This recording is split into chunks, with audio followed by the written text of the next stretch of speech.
بلکہ آپ چاہتی تھیں کہ اسلامی مرکز میں جائیں اور مسلمانوں کے کثیر اجتماع میں اپنے حق کا مطالبہ کریں۔ اس لیے آپ نے مسجد نبوی کا رخ کیا اور پھر وقت کا تعین بھی کیا۔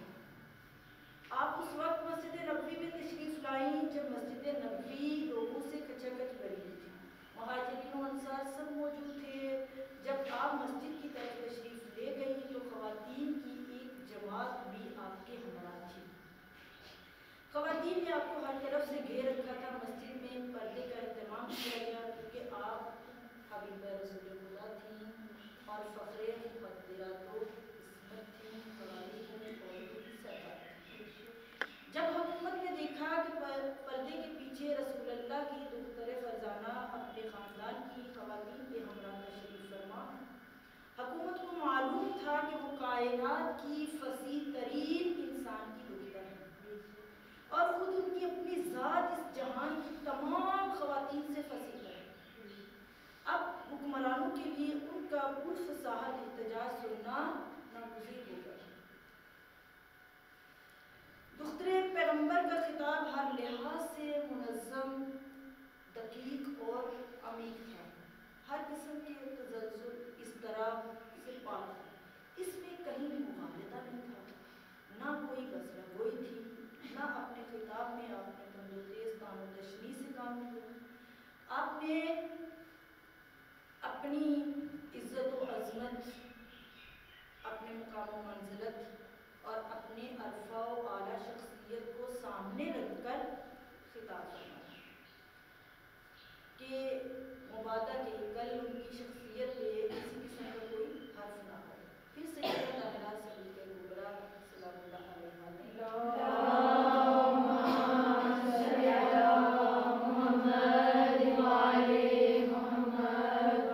بی بی کا خطبہ ایک ایسا معجزہ ہے جو کائنات میں بھاری اور جس میں قیامت کے سورج کے طلوع ہونے تک باقی رہنا ہے۔ یہ خطبہ اسلامی ثقافت پر پوشیدہ ہے، لہٰذا آپ نے اپنا یہ خطبہ بھرپور مہارت اور توانائی سے شروع کیا اور اس کا اختتام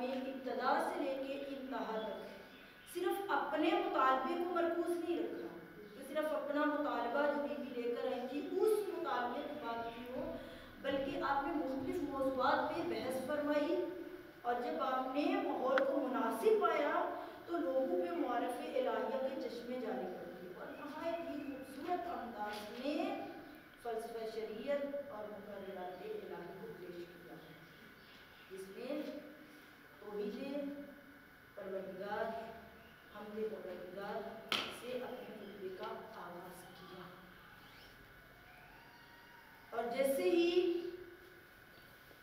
آپ کے پردے کا انتظام ہو گیا، آپ اپنے مقام پہ پہنچی، تو آپ نے درد و غم سے لبریز ایک ایسی آہ کھینچی کہ قریب تھا کہ حاضرین کی رکا سے جان کھو گئی، مجلس میں اس طرح پیدا ہوا۔ آپ نے حاضرین کو تھوڑی سی مہلت دی تاکہ ان کا اضطراب کم ہو۔ جب لوگوں کی حیرانی و سرگردانی رکی اور ان کے جذبات تھوڑے کم ہوئے، قلوب میں ٹھہراؤ حاصل ہوا، تو اپنے اپنے گفتگو کا آغاز کیا۔ سب سے پہلے پروردگار عالم کی تعریف و توصیف کی، پھر رسول اللہ صلی اللہ علیہ وآلہ وسلم کو درود و سلام بھیجا۔ جب لوگوں نے کلام خاتون جنت کا کلام سنا تو ان کی جھریاں کی صدائیں اٹھ گئیں، جس سے مسجد لرزنے لگی۔ جب لوگوں کے رونے کی آوازیں تھمی تو پھر آپ نے اپنے خطاب کا آغاز کیا۔ فقالت الحمدللہ علی ما انعم ولہ الشکر علی ما الہم والثناء بما قدم من عموم النعم ابتداءها وسبوغ الآئی اصداها وتمام المنن والاها جمع عن الاحصاء عددا وناء عن الجزاء عملها وتفاوت عن الادراك ابدها وندبهم لاستزدادتها بالشكر لاتصالها واستحمد الى الفضائل الى جزائها وصلنا بالندب الى امثالها۔ الحمدللہ علی ما انعم، تعریف و ستائش ہے اس خدا کے لیے جس نے بے کرار نعمتیں عطا فرمائی۔ منعم حقیقی کا شکر شرعاً، عقلاً، عرفاً واجب ہے۔ اس نے جو ظاہری نعمت عطا کی ہیں جیسے زندگی، صحت، امن و امان وغیرہ، وہ پروردگار عالم حق رکھتا ہے کہ اس کے بندے اس کی حمد و ثنا بیان کریں۔ دوسرا جملہ وَلَهُ الشُّكْرُ عَلَى مَا أَلْهَمَهُ، اس کے الہام پر اس کا شکر ہے، کیونکہ پروردگار عالم نے انسان کو باطنی نعمتیں عطا کی، جیسے علم و معرفت ہے، علاوہ سے اس کے قلب میں علم و فنون کی مختلف انواع کا شکر۔ اسی الہامی قوت سے انسان نے ارتقاء کی منازل دیکھی اور طے کر رہا ہے۔ انسان کے ساتھ ساتھ اپنی دوسری مخلوقات کو بھی الہام فرمایا اور وہ بھی الہام الہی کے ذریعے زندگی کی بسر کر رہے ہیں۔ الہام خدائی عطیہ ہے جو قلب میں اترتا ہے، اسی کی روشنی میں ہر موجود اپنے دائرہ حیات میں زندگی کا سفر طے کرتا ہے۔ وَالثَّنَاءُ بِمَا قَدَّمَتْ، اللہ تعالیٰ کی وہ نعمتیں جو اس نے اپنے بندے کے لیے آخرت میں رکھ دی، بِمَا قَدَّمَتْ، وہ جنت اور اس کی نعمتیں ہیں۔ علاوہ ازیں اس نے اس جہان میں بھی انسان کے لیے بے شمار نعمتیں مخزون کر رکھی ہیں، ضرورت کے مطابق اسے ملتی رہتی ہیں۔ من عموم النعم ابتداءها، وہ بے پناہ نعمتیں جنہیں اللہ نے سب سے پہلے آفرینش کا لباس پہنایا، جیسے پانی، زندگی، پانی، زمین، آگ، تو پروردگار عالم نے ان نعمتوں کو نعمت حیات سے قبل خلق کیا۔ اس طرح اس نے زمین میں قوت جاذبہ پیدا فرمائی، چاند اور آفتاب کے درمیان فاصلے مقرر کیے، پورا عرضی کو ہوا کا غلاف بنانے سے جو نعمتیں اس کے سامنے جنہیں وہ استعمال کر رہا ہے وہ ان سے انسان بخوبی واقف ہے۔ غار کا انسان آج ترقی یافتہ انسان کی سہولیات سے واقف نہ تھا، جس قدر انسان نے اگلے ادوار میں ترقی کرنی ہے ان سے آج کا انسان واقف نہیں۔ انہی الہی نعمات کی بنا پہ آج کے انسان کی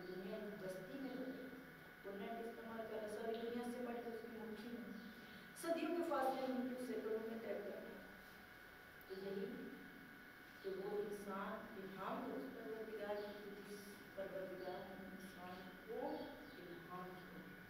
وَسَبُوغِ آلَاءِ أَصْدَاهَا، اس نے بے پناہ نعمتیں تمام موجودات کو عطا کی، جیسے اعضاء و جوارح، شعور و شناخت، دریافت کی نعمت، اس ذات نے جسے اسے وجود دیا، اور یا تو اس کے ساتھ ساتھ پروردگار عالم نے اس کو شعور جیسی نعمت بھی عطا کی. اور تمام منن والا کامل و اکمل نعمت، تمام منن والا کامل و اکمل نعمت جنہیں تسلسل کے ساتھ نازل ہوئی. المنن منت کی جمع، اس کا معنی ہے نعمت، عطیہ، احسان. یہاں پہ مقصود احسان کا شمار کرنا نہیں، کیونکہ اللہ تعالیٰ نے منع کیا کہ احسان مت جتلاؤ، ولا تمنن تستکثر، احسان نہ جتلاؤ کہ اپنے عمل کو بہت سمجھنے لگ جائے. اور ایک اور موقع پہ پروردگار عالم نے احسان کے جتلانے میں ارشاد فرمایا کہ لا تبدلوا صدقاتکم بالمن والعذا، کہ تم احسان جتلانے اور سائر کو اذیت دینے سے اپنے صدقات کو باطل نہیں کرو. تو لہٰذا یہاں پہ احسان سے مراد پروردگار عالم کی وہ نعمتیں جو مسلسل انسان کو مل رہی ہیں. والا والا یعنی ایسی نعمتیں جو ایک نعمت کے بعد دوسری. اللہ تعالیٰ کی نعمتیں متواصلہ ہیں، نعمتیں متواترہ ہیں، جو تواتر کے ساتھ انسان کو نعمت مل رہی ہیں. وجمع عن الاحصاء، اور اس کی نعمتیں کثرت کے ساتھ ہے کہ انسان کی قدرت نہیں کہ انہیں کسی حساب و کتاب میں لائے، انسان کے بس میں نہیں. بہترین جملے ہیں جمع عن الاحصاء، کہ انسان اس کی نعمتیں انسان کی اتنی کثرت کے ساتھ ہے کہ انسان کی قدرت میں نہیں کہ ان کا حصہ کر سکے، ان کو شمار کر سکے. کیونکہ خود پروردگار عالم نے قرآن میں ارشاد فرمایا کہ ان تعدوا نعمت اللہ لا تحصوها، کہ اگر تم اللہ کی نعمتوں کو شمار کرنے لگو تو شمار نہیں کر سکتے. وَنَاءَ عَنِ الْجَزَاءِ كَمَالُهَا، اور اس کی نعمتیں ہر معاوضہ سے بالا تر ہیں. کہ اس نے وہ نعمتیں دی ہیں تو اس میں کوئی معاوضہ نہیں ہے، اس نے کچھ مانگا نہیں ہے اس کے بدل میں، کسی انسان کے بس میں نہیں. جس قدر وہ اس کی نعمتوں سے استفادہ کر رہا ہے، اس قدر اپنی بندگی اور عبادت سے اس کا حق ادا کرے. کسی کے لیے یہ ممکن نہیں کہ انسان جیسے پروردگار عالم کی نعمتوں کو استعمال کر رہا ہے کہ انسان چاہے بھی تو اس کی نعمتوں کا حق ادا کرنا اس کے لیے ممکن نہیں. انسان جو ہے وہ نعمت الہی کے آغاز و انجام تک رسائی حاصل نہیں کر سکتا کہ کیسے وہ اتنی متواتر جو نعمتیں اس کو مل رہی ہیں. تو یہی سیدہ دو عالم نے ارشاد فرمایا جمع عن الاحصاء عددها، کہ اس کی نعمتیں کثرت کے ساتھ ہیں، انسان کی قدرت نہیں کہ انہیں حساب و کتاب میں لا سکے. وتفاوت عن الادراک ابداها، انسانی ادراک، انسان کی دریافت اس کی قلم اس سے بہت دور ہے کہ وہ الہی نعمت کے آغاز و انجام تک رسائی حاصل کر سکے، کہ اس کی نعمت کا آغاز کیا ہے، ان کا انجام کیا ہے. خوبصورت جملے یہ کہ انسان کا ادراک اس سے قاصر ہے، انسان کی ادراک اس سے قاصر ہے کہ وہ پروردگار عالم کی نعمت کے آغاز و انجام کو تک رسائی حاصل کر سکے.